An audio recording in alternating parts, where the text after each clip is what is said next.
د افغانستان باز هغه خزانه چې عربان یې په لکونو ډالرو اخلي خو موږ یې په ډیره کمه بیه له لاسه ورکوو.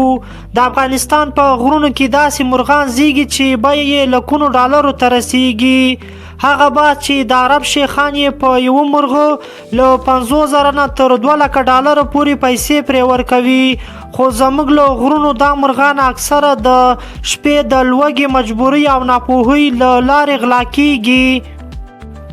په بدخشان، تخار، سمنګان او بامیان کې ځینې ځوانان د ژمي په سړو شپو کې د دې مرغانو ښکار کوي او وروسته د قاچاق له لارو پاکستان ته ځي. له پاکستان څخه دوبۍ، قطر او سعودي ته انتقالیږي او هلته همغه باز چې دلته په 300 یا 500 ډالرو اخیستل شوی وي هلته په لسګونو زرو ډالرو پلورل کیږي.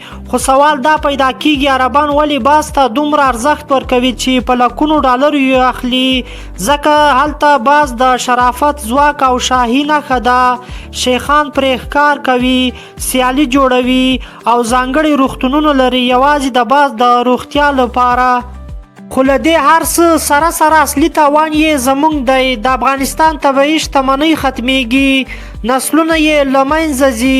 افغانستان یوازې د جګړو نه بلکې د خپلو خزانو له لاسه ورکولو لپاره هم مشهوره کیږي. باز یوازې مرغه نه دی، دا د دې خاورو ویاړ دی.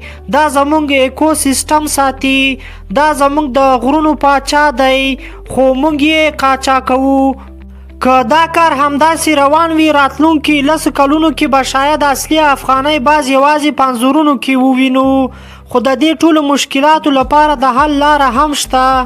که خلکو ته پوهاوی ورکړل شي، قانون جدي ونیول شي، ځایي خلکو ته بدیل عاید پیدا شي، د دې مرغانو قانوني ډول ثبت او ساتنه وشي، نو افغانستان کولی شي د قاچاقو پر ځای د باز رسمي صادرات ولري.